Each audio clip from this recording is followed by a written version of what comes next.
Assalamualaikum warahmatullahi wabarakatuh. Wahai saudara-saudaraku, wahai saudari-saudariku yang arif billah, yang beriman. Sekarang ini kita berada pada detik-detik berpisahnya Ramadan dengan kita. Di sini yang harus kita pahami, yang harus kita sadar, bukan detik-detik proklamasi, bukan detik-detik akhirnya sesuatu. Dan kita pun mengalami dan memahami bahwasanya Ramadan ini adalah satu tamu yang masuk ke dalam rumah kita. Tamu yang masuk ke rumah kita. Tamu ini tak diundang. Tamu ini pergi pun tak dihantar. Namun yang kita jabah selalu dalam hati sanubari kita. Sudahkah baik kita melayani tamu ini?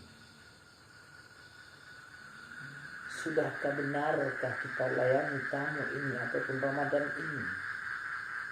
Tamu ini sudah masuk ke rumah kita atau belum? Padahal detik tamu ini sudah akan berakhir, akan meninggalkan kita. Tinggal 1 hari lagi. Sudahkah kita suruh masuk tamu ke dalam rumah kita? Atau masih di luar rumah sini? Atau masih rumah kita tertutup pintunya untuk tamu ini? Sedangkan tamu ini waktunya untuk bertamu sudah mulai meninggalkan rumah kita. Disinilah yang kita pahami. Ramadan datang tak diundang, Ramadan pergi tak diantar. Setelah tamu ini, Ramadan ini masuk ke rumah kita. Sudahkah kita layani sebaik-baiknya, sebanyak-layaknya seorang tamu? Atau kita biarkan saja? Atau kita tidak layani tamu ini secara baik-baik? Tidakkah kita kasih tamu ini minum? Tidakkah kita kasih makan? Tidakkah kita layani dengan ucapan, perbuatan, dan hati kita? Atau tamu ini selalu tegak di luar rumah kita? Kenapa? Pintu tak terbuka. Bagaimana tamu ini ingin masuk ke dalam rumah kita? Padahal waktu tamu ini sudah hampir habis untuk mengunjungi rumah kita. Disinilah kita pahami. 3 kategori yang kita alami dengan tamu Ramadan ini yang masuk ke rumah kita. Ada tangis bahagia kita berpisah dengannya. Ada tangis gembira kita berpisah dengannya. Ada tangis yang tidak bisa diungkapkan dengan kata-kata. Tangis yang mana yang ada pada diri kita sekarang? Apakah tangis bahagia karena kita sudah mulai makan siang lagi? Apakah tangis kita yang tangiskan, apakah kita akan bertemu dengan dia lagi? Padahal dia belum sempurna kita layani dalam rumah kita. Padahal kita belum lengkap, belum mantap melayani tamu ini. Tamu ini mulai meninggalkan kita. Apakah tangis ini? Tangis kita berpikir, akankah engkau mengunjungi kami lagi? Akankah engkau bertamu lagi kepada rumahku? Apakah sudah senang engkau saya layani? Apakah engkau senang kami layani di dalam rumah kami? Justru sebaliknya, apakah ada berkesan? Apakah ingin kedua kalinya engkau bertamu ke rumah kami, wahai Ramadan? Disinilah kita pahami bahwasanya sudahkah berbekas, sudahkah berkesan, sudahkah ada kenangan yang ditinggalkan oleh tamu ini di rumah kita, atau tidak ada sama sekali. Bahkan tamu ini selalu tegak di luar. Kenapa pintu tak kita buka? Padahal tamu ini waktunya sudah hampir meninggalkan kita. Disinilah kita pahami. Wahai saudaraku yang budiman, yang beriman, maka hendaknya tamu ini berkesan sesuatu yang bermakna yang ditinggalkan di rumah kita. Jangan sampai puasa kita ini seperti ular. Jangan sampai puasa kita ini seperti ular. Ular sudah kenyang, dia tidur. Ada 2 minggu, 3 minggu, bahkan ada 1 bulan. Setelah dia tidur, puasa ular ini, menahan ular ini dari makan, minumnya. Lalu ular ini berganti kulitnya. Awal mulanya setelah belum dia puasa, ular juga namanya. Setelah dia puasa, setelah dia menahan makannya 1 minggu, 2 minggu, atau 3 minggu, maka bergantilah kulitnya.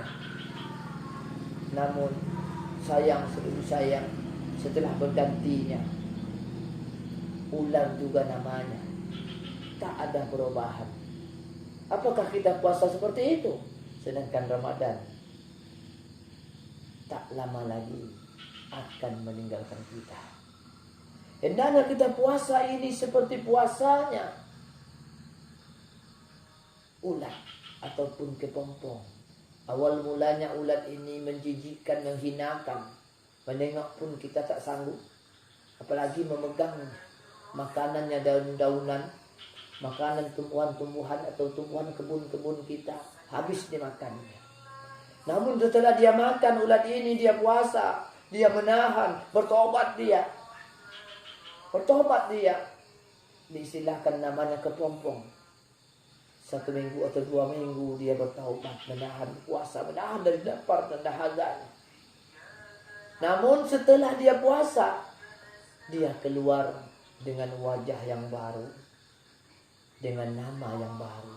Awal mulanya namanya ulat, setelah dia puasa, tubuhnya berubah, cantik, indah dipandang mata.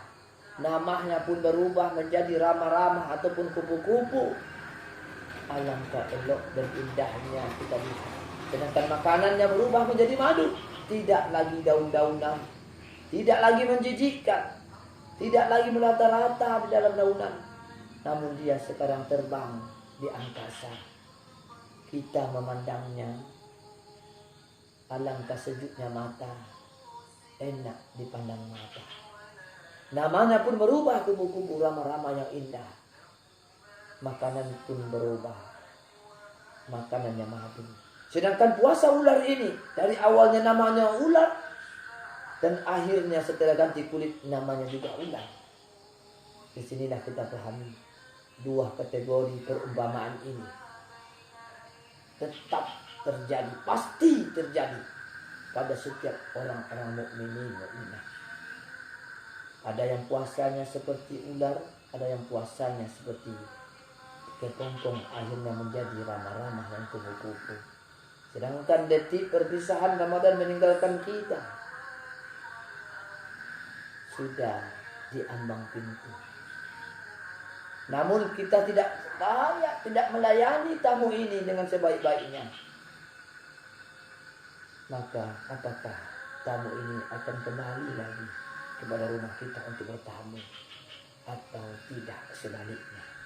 Maka disinilah kita paham. Marilah kita selalu menggunakan ucapan, perbuatan, dan hati.